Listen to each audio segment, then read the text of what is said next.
Magandang araw mga kaibigan. Bigyan natin ng reaction, opinion itong post ng unofficial Ronald Bato de la Rosa Solid Supporters. Tungkol po ito sa press con ni Senator Hontiveros kanina. Pinangalanan ni Senator Hontiveros sino yung posible na nagbayad kay Karine or Michael Maurelio sa kanyang pagdiin na nabayaran daw siya. Okay, ito. Hontiveros said that it may be KOJC paid Michael to turn back. According to Senator Risa Hontiveros, Michael, ito si Karine Michael Maurelio, allegedly admitted to her that the Kingdom of Jesus Christ is trying him to turn upside down. KOJC's promise to Michael allegedly includes financial aid and a supposedly good lawyer. Hontiveros insisted they didn't give Michael anything even though it allegedly asked them to buy a laptop. So ito yung statement ng senadora. Kung may nagbayad man kay Michael, hindi ako magtataka kung KOJC yan, Kingdom of Jesus Christ. So, unang talakayin natin is,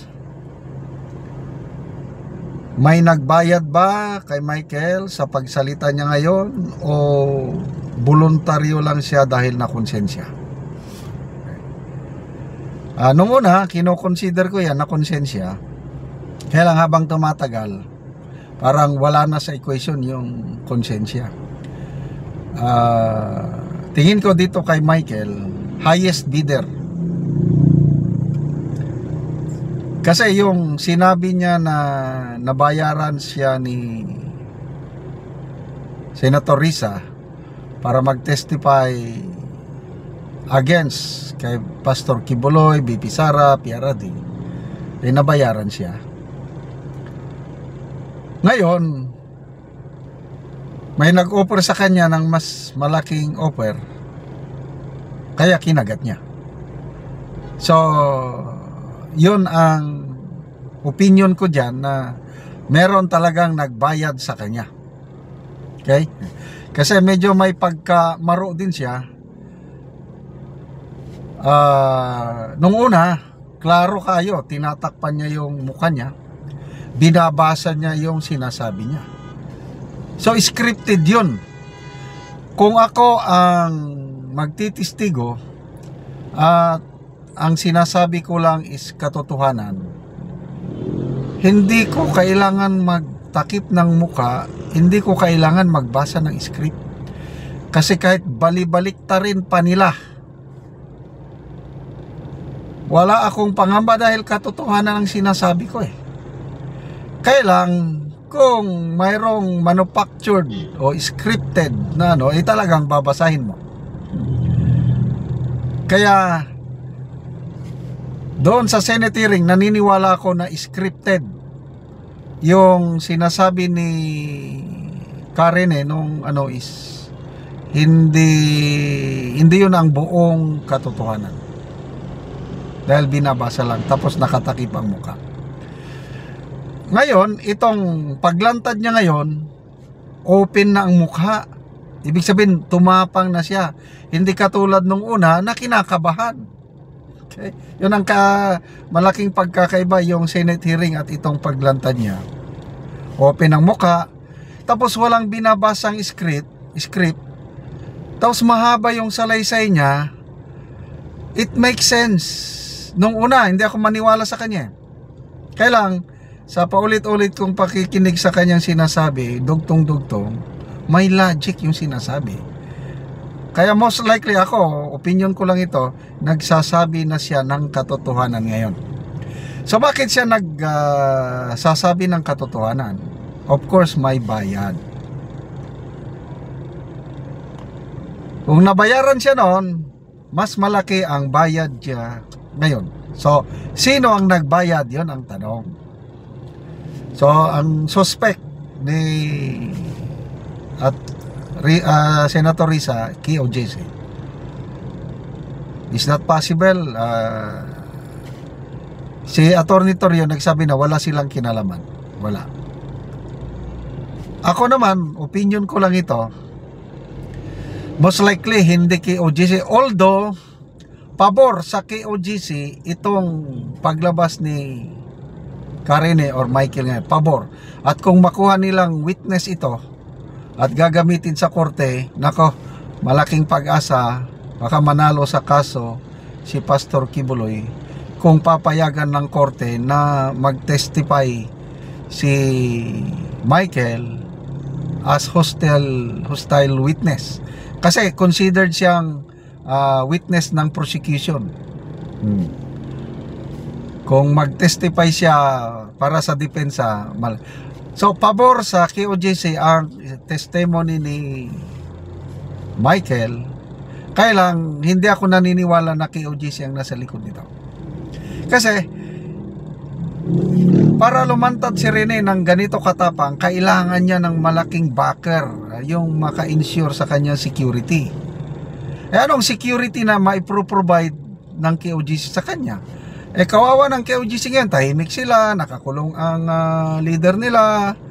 Kung pera, siguro may pera pa, kailang yung security, walang makakapagbigay ng security kay Michael.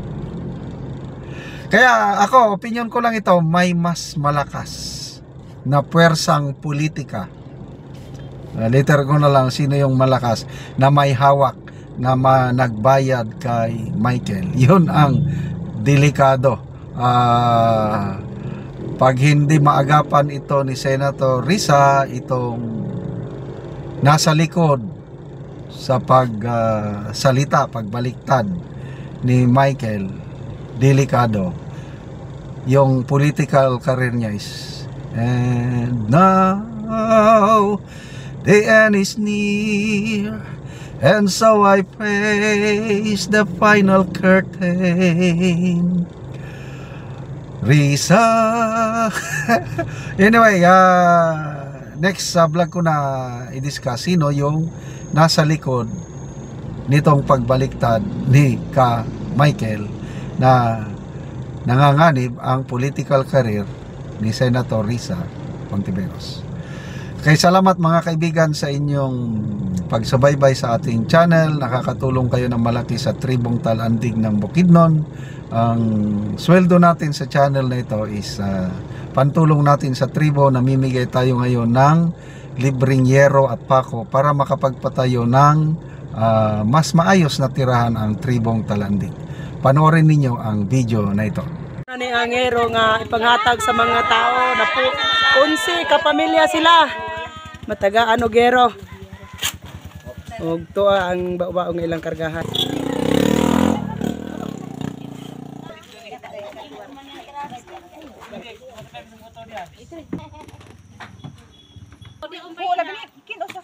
Si Chinibel, si Titing, tigsalin mo kain ka na. Naman yan! Kanapon ulang dito.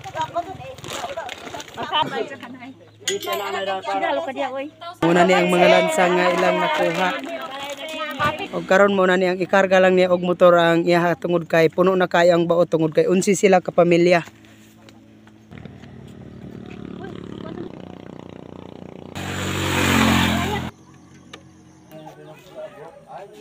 Duha ka bao-bao.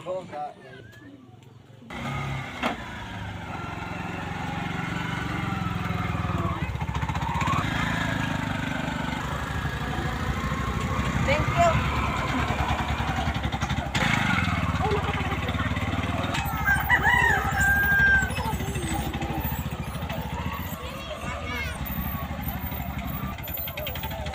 Lansan po.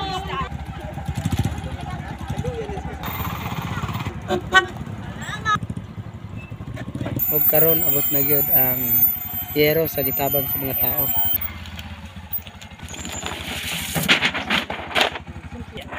Wanas driving. Og karon abot na gyud ang yero nga ikaduha nga bao.